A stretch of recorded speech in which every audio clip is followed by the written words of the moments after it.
Limerick bridged a 45-year famine by winning the All-Ireland in 2018. They won a further All-Ireland in 2020, and central to those wins was Dan Morrisey, who lined out in the Limerick defence.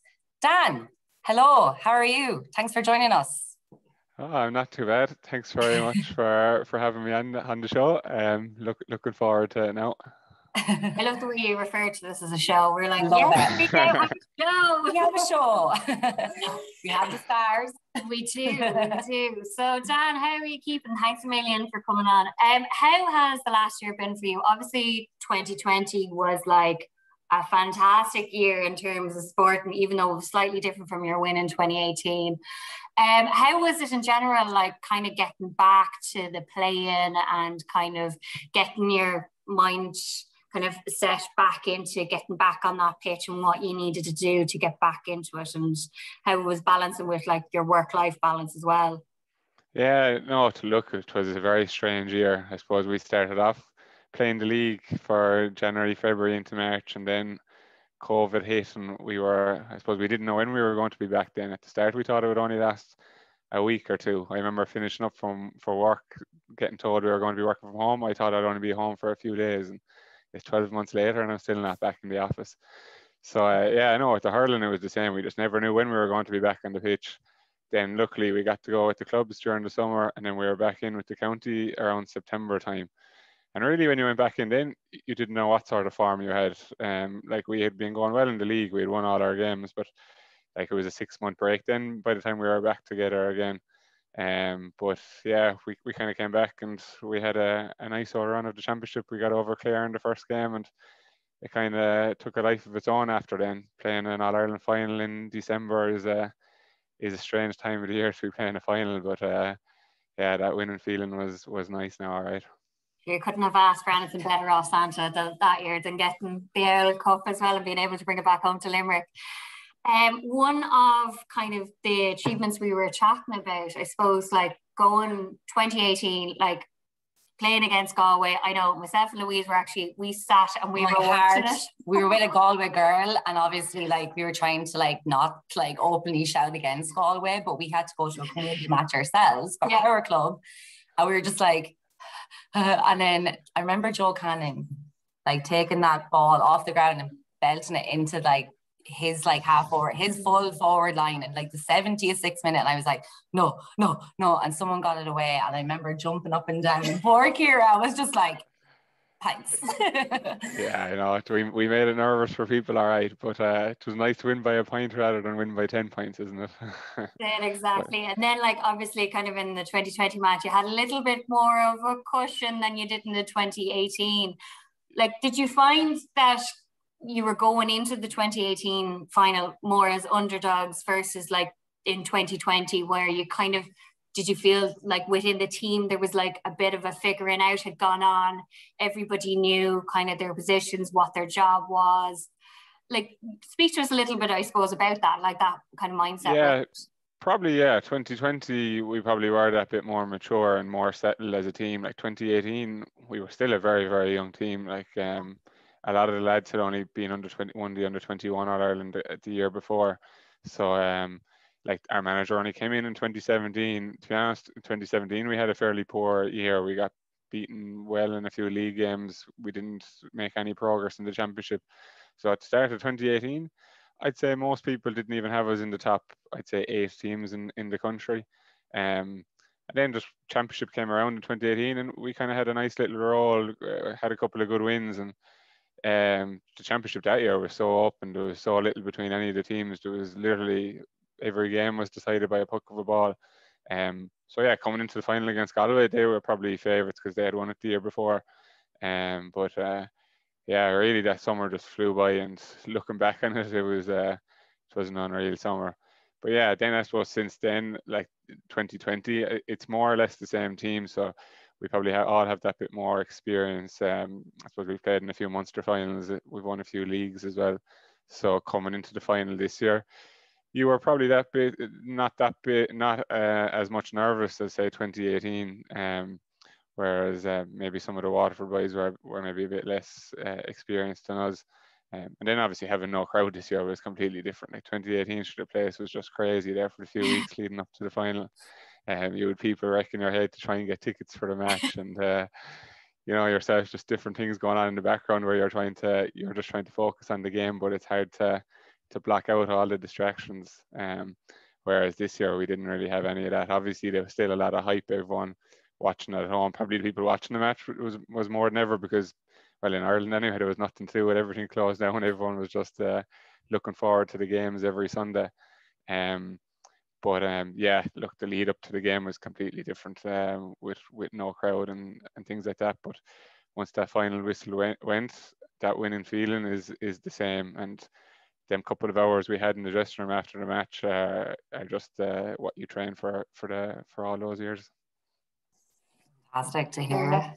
And I suppose, did you find, like, kind of, as you said, like everybody was sitting at home watching it, did you find that as you kind of got closer to the final then, there was a bit more like energy around kind of Limerick? People were kind of, it was, because obviously like it's been really, really difficult with COVID in Ireland. So did you find like by being and getting into like the semi-finals, then the finals, there was like a little bit, people were getting a little bit of a lift and maybe a little bit of an escape from that? And then was that kind of feeding into your guys, kind of the atmosphere that was in the kind of the train? I was trying to think of the whole country was rooting for GAA last year, and as soon as it was back, like, it lifted everybody's spirit, no matter where you were from, like. So yeah, no, definitely, because I remember, like, back home was at the end of September there, they were kind of entering another lockdown, and it was borderline whether the inter-county GAA was going to be allowed go ahead. And to be honest, now, I would have been fair enough if it didn't get to go ahead, but luckily the government had a bit of sense and they allowed the inter-county to continue. So yeah, like with everything else closed down for those months, October and November, like literally people would just live for the weekends to watch the GAA on the Saturdays and Sundays, because you have, say, older people or people who are out of work, and there wasn't a whole pile really to look forward to those few months, because apart from the GAA at the weekend. And then I suppose coming up to the final, I think the pubs opened the week before the final. So the pubs in Limerick, well, I suppose not the wet pubs, but the pubs that serve foods were, it was impossible to get a table anywhere the day of the match. They were all booked out a week in advance. And yeah, it was, we had a couple of quiet days. Like, obviously you couldn't go as mad as what we did in 2018. No big homecomings or anything like that. On 2020. No. But I know we managed to find a few quiet places that we. That's only right to get the celebrations done. All right. Dan, just speaking about all your achievements there, and I know Sam, my housemate and your friend, mentioned earlier that you won the Fitzgibbons Cup with UL against, was it Waterford in 2015? That had a lot of players from the current squad on it. Yeah, it did. Yeah, there was a load of, I'd say there could have been 7 or 8 of the Waterford team on that, and the WIT team. And then our own UL team, like, I suppose UL where Limerick is situated, you get people from all different counties. You'd a lot of the tip county lads, the Clare county lads. Obviously Limerick, you get a few from Offaly, from your own place. Maybe the odd from Galway and Cork. So yeah, yeah, look, hurling in college is some crack, because it's not just the hurling, it's everything that goes with it, the nights out and everything. So yeah, I won the Fitzgibbon in my final year in fourth year in UL. So Sam went down to that final. He was the water by fires on the day. So it was a precursor for what was coming in the next 3 years for you, Dan. That was it, was it? Yeah, exactly. One of the things that I suppose that when you're thinking of, like, anybody who's kind of on a high level of sport is, was there ever a piece of advice that was given to you, maybe like in your sporting life or in your personal life, that has stuck with you? I know when we were chatting to you earlier, you said there's a quote from a movie that's actually on your Instagram bio. I hope it's just keep swimming, please. But is there something that, like, even was said to you, I'm not, like, when you were at the underage stages, that has, like, stuck with you throughout the years as you've been going up through the levels, that, like, has kept you going? And if there's, like, been a bad day, whether it be in work or whether it be in your personal life, that you said, okay. Well, that movie quote that I said is my bio is I believe in 2 things, discipline and the Bible. But I believe in discipline, all right. I don't know so much about the Bible. It's a quote from the Shawshank Redemption, actually. Fantastic. But no, I suppose from being young, the one thing that was always taught to me, whether it's from my parents or trainers, is just staying positive. And I think I think I'd be fairly good at that. And no matter how bad a game you've played, or whether it's the game, whether it's your work life or things, your social life, whatever it is, always try and look at the positives. Even during COVID there, like it's so easy to get dragged down in all this negativity in the media and thinking there's no end in sight. But it's one thing I always try and work on, is always just look at the glass half full and think of the positives. And that's one thing I try and bring into a game then as well. Whether it's you lose, if you just say your man scores a few points off you in the first few balls that go in, you just can't be thinking about that for the next ball that comes in. You have to kind of try and stay focused, stay positive, and focus on the next one. So yeah, I suppose that's something that I try and focus on, whether it's in hurling or in things outside of hurling. Yeah, that's a great piece of advice. I like that. Definitely good to keep positive during, especially the current situation. Like we're ourselves, like I'm the Camogie representative over here. We're trying to develop Camogie because we're the only club in BC, in the Western Canadian province, that have a Camogie team right now. So there's only ourselves, and I guess the short term now would just be getting them back onto the field, getting them back together and develop over the next few years, and then hopefully maybe have another club, with the Camogie team. So maybe in the next few years things die down, you can come over and give us some coaching lessons. I know that Joe Canning and them were over before, so maybe you guys can go over and try and do something as well. So a trip to Vancouver now, I wouldn't mind. I've played hurling in a few places in America, all right, but Canada is one place now I've never been to, so a trip might be on the cards. We're way better than America. We've all good stuff. None of the bad. You're welcome here at any time, Dan. Yeah. Oh yeah, I have a Boston medal now and a Chicago medal. Okay, there 2 summers in a row, but Vancouver, so it'll be my next trip. The last club, JP Ryan's, one of the hurling clubs here, are the senior North American senior hurling champions. So for Canada to represent and win in North America was a big thing.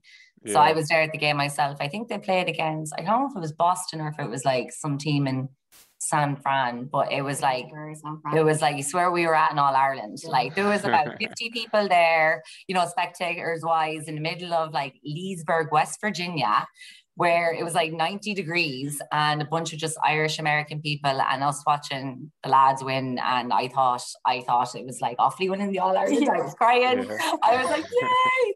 Because we also won football, but like it was great that they won the senior, and that's like the highest level to get North America. So yeah. We're not too bad over here at the hurling or the football or the camogie anyway, is what we're trying to tell you. So we'll finish off the piece with you, just playing a little bit of an end of interview game. So we've named this one, it's called Humming Buds. Buds. So basically what we're going to ask is the last song that you listen to, you hum it, and then we have to try and guess it, and then we'll get Louise. Okay, right. To hum the last one she heard, and then we can guess it. It's gonna be WAP. I'm going to do something else. All right, Dan, so what we'll do is we'll let you go first. We'll see how long do you want me to hum it for now? About 10 seconds? Do it for like 10 seconds. Okay, you definitely won't get it, but I'll actually give you a small hint, because it's related to Limerick. Think of Limerick when you're listening to it. Okay.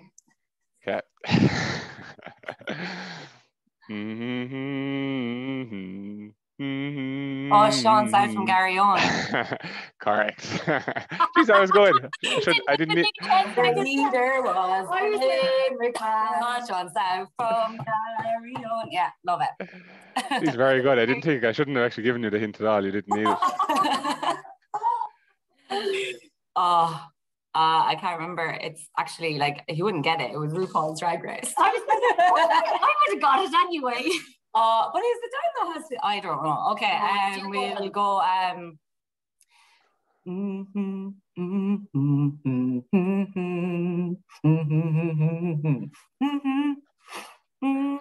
No. think it's No, Dan. You should I know haven't a this. clue. It's on your Instagram. Oh, I actually don't even know the name of that song. I think it's called like, Is that? Think About It. I don't know. You like that video on my Instagram, actually? That is hilarious. I remember that going viral. That was absolutely. Whoa.